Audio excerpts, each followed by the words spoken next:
Hello and welcome to Runescape. So yesterday was the release of a new quest. This is the final in the Elf series, which has been a long quest series, I think it's the oldest quest series there is. And this is the finale, which is a Grandmaster level quest. You need level 75 in quite a lot of skills, and I'm going to be doing this on stream, so by the time this is done, this will be streamed. So it's called Plague's End, and you need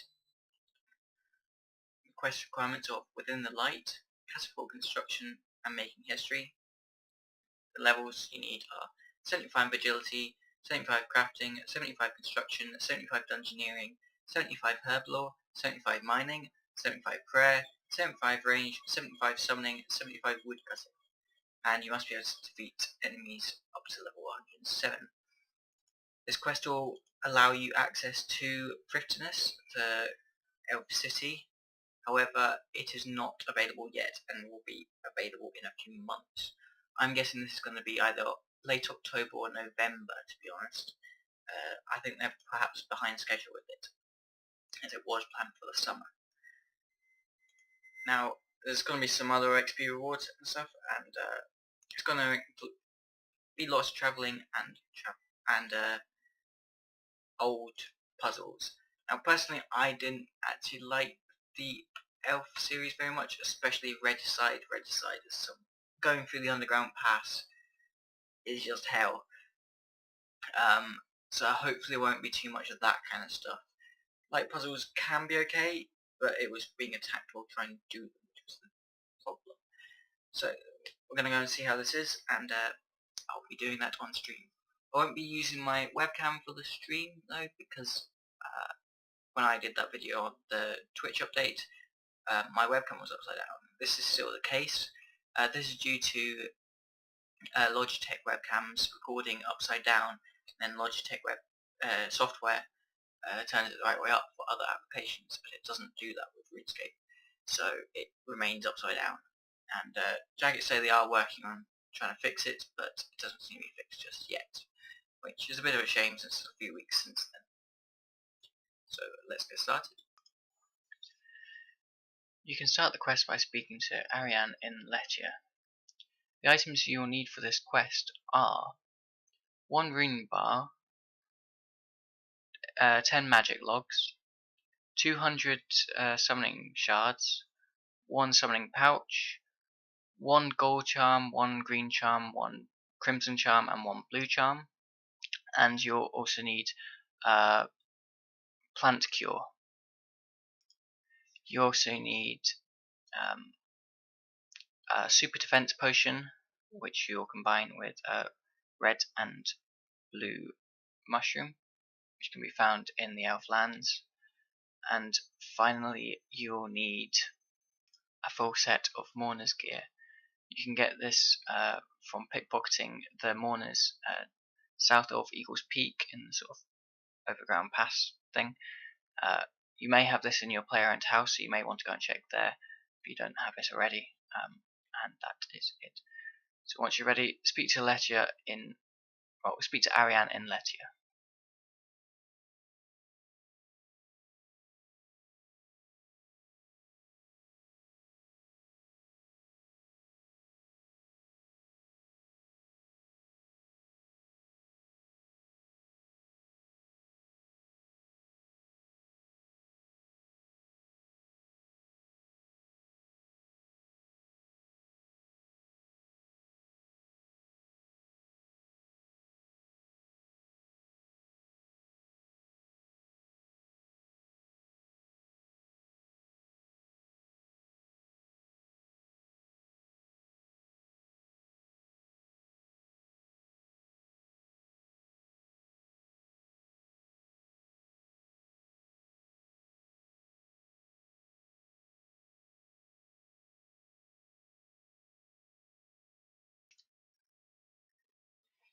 So after speaking to Arianne, you'll find that the dwarves have continued mining since the previous quest and finally broken through. You'll need your Mourner's disguise, which If you don't already have this, you can get it from pickpocketing some Mourners in the Underground Pass. Well, not the Underground Pass, the pass sort of north of the Elflands, south of Eagle's Peak. I happen to have mine in my player-owned house, so you may want to go and check there if you don't already have it. And once you've got your gear, the quest will start, and you will teleport into this dugout cavern which the dwarves have mined. Once in this new tunnel, you'll be given a book, and then you'll travel through the door.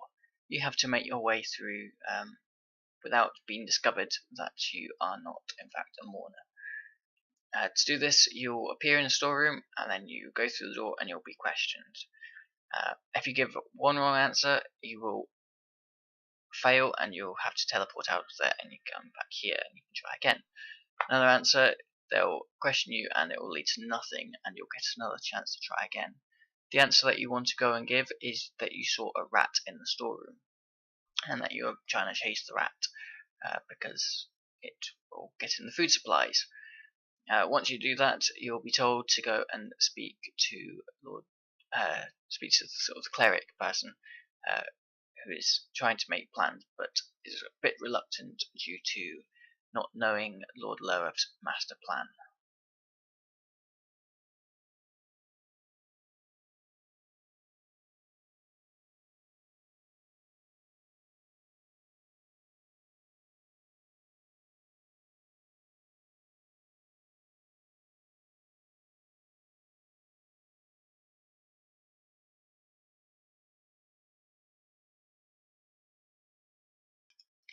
After speaking to the cleric, he will tell you that to go and do some more duties by helping out Lord Lowerth.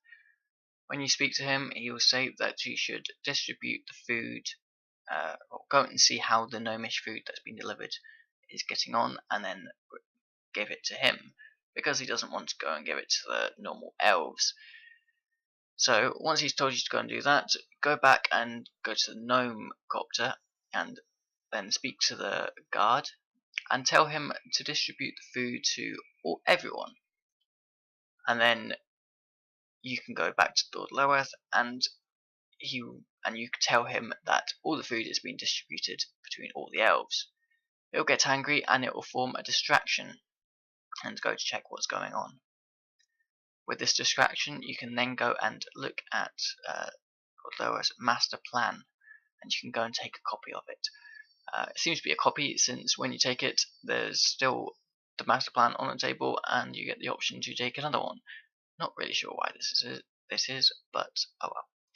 So once you have this master plan, go back to the cleric sort of guy and speak with him and explain the master plan, and he will be quite upset with the plan and says that you have to go and warn the people of Westoyne.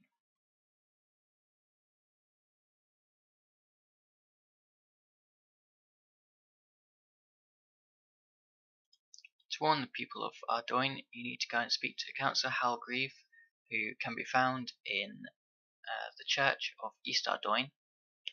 And then to warn the other people, you head into the first floor of the councillor's office and speak to the Brovik, who is there, and tell him that you want to go and start a revolution.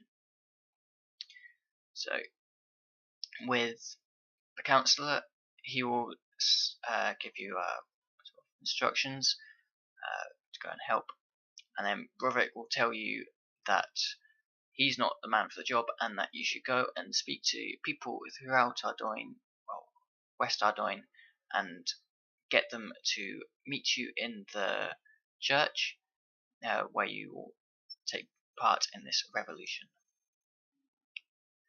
Brovik will give you a bunch of names. These people can be kind of hard to find because you've probably never spoken to them before, but they're all sort of within West Westoyne.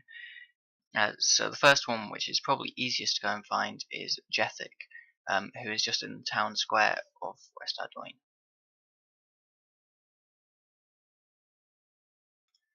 The next person I found is Elena, who is found in East Westoyne, just beyond the wall which splits the city in the northern part. So you've spoken to her before, so she's not too hard to go and find. The next person I found is Carla, who's kind of in the middle of Westoyne, near sort of the slummy houses, sort of just beyond the first row of them. Then, after seeing her, I went and found Koftik, who is right at the edge of the map, right on the border of the sort of boundary, who is found at the entrance to the underground pass. Then, the next one I went and found was Nurse Sarah, who is in the bottom, so further south, west house, so sort of below the church, slightly southwest of there. And then finally, there is the family of Ted and Martha Renson, who are found north of the big sort of council building, which you went in to speak to Brovik. Once they are all gathered in the church, you can then begin your uprising. Head over to the Mourner's headquarters. After you've spoken to them in the church, they will appear out there, and you kick down the door. You then go and kill all the Mourners inside, and then head down the trapdoor. Once down the trapdoor, you will kill even more Mourners, and eventually fight the leader of the Mourners, who is down there, who is combat level 107, so reasonably high, but is a pretty easy fight. He doesn't use any abilities. After this, you are given the option of whether to kill him or whether to let him live. After this, you head back upstairs to HQ, and you're told to put a new banner on the roof of the headquarters to show that it is now changed hands. A little quirky thing is that each time you go outside the house, all the Mourners reappear back in the headquarters. And also, after knocking down the door and you go inside, the door is magically not knocked down anymore and is back where it was, which is a bit odd. You thought by kicking down the door completely it would not just reappear on there, but such as things, it's a bit of a funny thing. Once the banner is up, it gets a bit of attention from the councillor and also King Lathas's head guard, who will tell you to take it down and to go and explain to King Lathas what is going on. However, the councillor then decides to not go through with this, and you should meet councillor outside of Arianwyn Castle.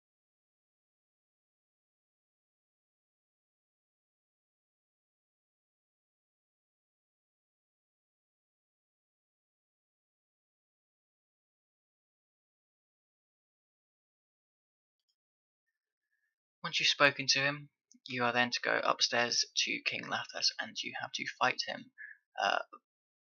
Meanwhile, the warrior women and the knights and paladins all sort of fight each other, which is kind of cool. So go off to fight King Lathas. He's again not particularly hard. He's got a fair amount of health, but he doesn't use any abilities or anything like that. And then once you've beaten him, you will then be given a big choice. You can either kill him or you can let him live. Since this is the final in the quest series, there doesn't appear to be any consequences to whichever you choose other than the dialogue directly after your choice. Here I decided to go and kill him, but who wouldn't want to go and kill King Lathas?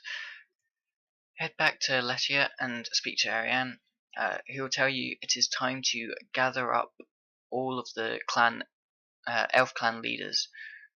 There are 6 of them to go and find, and you are then told to speak to Guer.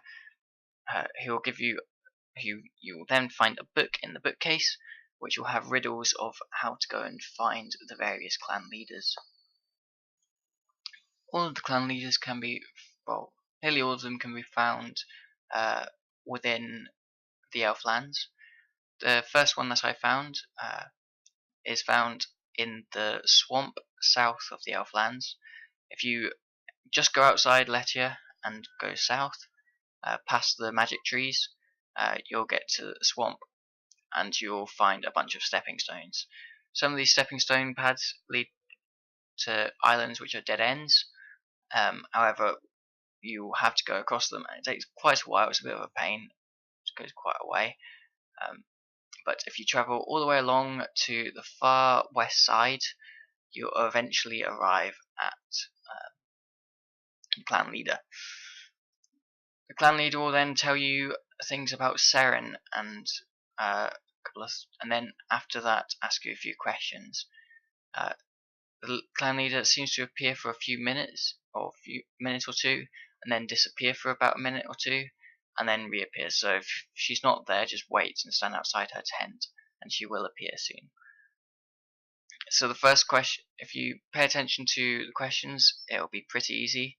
The final question is a trick question and asks you about humility. When it comes to asking about humility, say you don't know because you've not been told that as the question, and that will be your correct answer by admitting that you don't know. After this, you'll then tell her to go. You'll tell her that you're gathering all the clan leaders, and she'll say she'll meet you underground where Arianne is. For the next clan leader, you'll need your summoning supplies. I personally went to Tavali, and you will need to go to the summoning obelisk. You'll need to go and use the charm you've been given, as well as all 4 of the normal charms, 200 shards, and the pouch. Use the special charm on the obelisk, and you'll then be asked if you want to create the clan leader pouch. Say yes, and then click summon on the pouch, and then speak to the guy and tell him that you're gathering all the clan leaders, and he'll go off to go and join you in the underground pass kind of area. The next clan leader which I found is the clan leader of woodcutting and farming, I think. To go and find him, you'll need your plant cure and head into the Elflands and cut a tree of your choice. Once you have cut this tree, a yellow beam will appear out of it, which will head in the direction of the clan leader. Cut down a bunch of trees, trying to use triangulation to find where the clan leader is. I think it's possibly in the same place for everyone, so it's sort of not too far west of the lodestone and a little bit east of Tyrus camp. He appears as a dead tree, and you need to go and use the plant cure on the dead tree. Once he's appeared, you can then tell him that you're gathering all the leaders. So it's fairly simple, this one, and then he'll head there. The next clan leader is sort of the replacement clan leader. You'll need to gather a bunch, well, this is where you will need the magic logs. If you haven't already got them, you can get them just south of Lletya, and this clan leader is sort of found within Lletya itself. There are 5 symbols to go and find within the village. They're quite hard to find. They're sort of little diamond shapes with a little diamond shape within that diamond, and they're slightly bluey greeny colour. They're found on the edges of the buildings and sort of outside and inside. There are 2 upstairs and 3 downstairs. All of them are on buildings or within the buildings. None are actually outside on anything in particular. Once you have found all these, a giant statue template will appear just to the east of the well. Once this has appeared, you'll then need to go and get your magic logs and use them on this template, and you'll then build some cool statue thing. Once this statue is made, one of the elves will call out to you and says that they are receiving basically all the knowledge from the previous clan leader, and they understand what they have to do now. Speak to them and tell them that you're gathering all the clan leaders as usual, and she'll go and meet you there. Almost done now. Second last clan leader to find. For this clan leader, you'll need your rune bar, and you'll need to head to the underground pass. Head into it from the Elfland side of things. You'll not need to go too far into it, thank goodness, because it's annoying going in there. Once inside, you'll come across a well. Head south of this well, and there will be a wall. Examine the wall and knock it down, and you'll discover a new tunnel. Within this tunnel you'll have a little bit of combat to go and do. This combat is against one melee unit, one melee creature, one ranged, and one magic. They aren't too hard, they're not too difficult, however they do use abilities, so they are more difficult than some of the monsters and people you have fought already so far. Once those creatures are dead, you'll notice that the clan leader is sitting on a chair. You'll examine the clan leader, and you then have to repair the clan leader's exoskeleton with the rune bar that you got. Once you've repaired it, the clan leader will get up and you can speak to her, and you can tell her to go and meet you with everyone else. Not too bad. Final clan leader is where you need the super defense potion. You also need a red and blue mushroom, which are ground up. You can find these in the Elflands near the lodestone. Grind them up and add them to the super defense potion. Then head to Daemonheim, where you should drink your potion. Use the ring of kinship to get there, and a portal will appear. Once you then go through the portal, and you'll appear in a sort of dungeoneering room. Head through the room and speak to the clan leader in the corner. After speaking, she'll say that she'll come with you, and that you're ready to grow the elf city. This next bit is a little tedious. You head back to Lletya and then speak to all the clan leaders and everyone else gathered there, and they will tell you that they need a distraction so that there is time to go and grow the elf city. To do this, head to the Tyrus camp on the opposite side of the Elflands and explain all the plans to the commander, who will then say that you need him to go and launch an attack now. He will do this, and then after that you can head back to Lletya, speak to all the people again, and say that the distraction has happened. So it's a bit tedious since you have to go all the way there, and then all the way back again straight after with just a bit of dialogue. After this, you are then ready to build the elf city properly and finally. This is the final bit of the quest, which requires light puzzles and a boss fight. It is basically a light puzzle, then a boss fight, another light puzzle, another boss fight, increasing in complexity. So for the light puzzle, you'll start off with one, and you have to place mirrors on the plinths and rotate them so that they face the right way. They head at right angles, and then once you've got that, you point the light beam so it goes into the middle. This is fairly easy to do, and you can do this just through trial and error. If it's not facing the right way the first time, you can switch it around and it'll go around the other way. Once you've done this light puzzle, a bunch of creatures will appear at the start. They're just two very easy 100 health creatures. Room will then reset, and you'll have to do the next one. The next one gets slightly harder as a slightly harder creature appears, which stands on top of one of the plimps. It deals a fair amount of damage and has a little bit of life, but is still relatively easy. So you'll do this, and then you'll have another light puzzle. The light puzzles also get longer and longer, becoming quite a bit tedious. They don't actually get any harder, just longer. And then finally you'll have two of these slightly larger creatures the next time. Now this is quite combat orientated, so you will want combat gear, either to melee, which was not a good idea. You definitely want magical range. Melee might be possible, but it's definitely making it a lot harder for yourself. After wave 3 or 4, you'll then fight Death. Death appears in the center and summons these huge purple orb blob things. These deal 1,000 damage a second per tick, so you do not want to be standing in them, which is why melee is not the right way to go. You definitely want to be using mage or range so you can avoid these. Since I was streaming and also recording at the same time, I lagged a lot, and I tried melee several times because I had the aura and I couldn't take it off.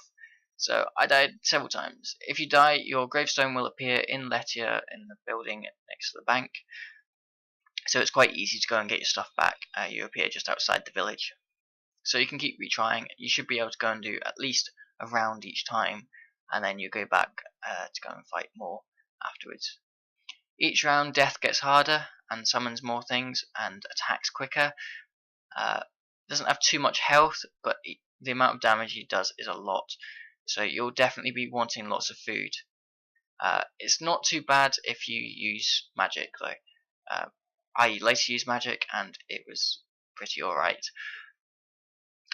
After you've defeated Death each time, he will float about randomly, sort of invisible, while you do the next light puzzle. You do the light puzzle and point the beam into him, which will apparently damage him. You can learn a bit of lore about it if you do the chat each time, or you can go and skip most of the lore. You can say, enough talk, let's fight, kind of thing, each time. And this particular thing was, I had a few viewers on my stream, so I eventually turned on my webcam and did a couple of silly things, like, because I'm appearing upside down, I attempted to draw eyes on my chin so I was the right way up. However much sense that makes, I don't know, but it was a little bit silly. So yeah, check me out on Twitch and I'll try and do these sort of things more often. Perhaps Jaggers will fix the webcam thing eventually. But this boss fight is fairly difficult, but also kind of easy because of the sort of checkpoint system each round. It gets a bit tedious because you have to do it 8 times. On the final time, the light puzzle is also really annoying. Having to basically use every single plinth. After wave 5, you'll also have some of the plinths be given mirrors on them automatically, so this sort of forces you to direct your route a certain way, which can be a bit annoying, and just makes things even longer. After that, it's pretty much done. That's you completed the quest once Death is dead. You find out that Death is actually part of Seren, a part of Seren that Seren cast out and is no longer part of Seren. He's quite a funny character, and he's sort of obsessed with death and thinks he enjoys watching people die, which is kind of cool.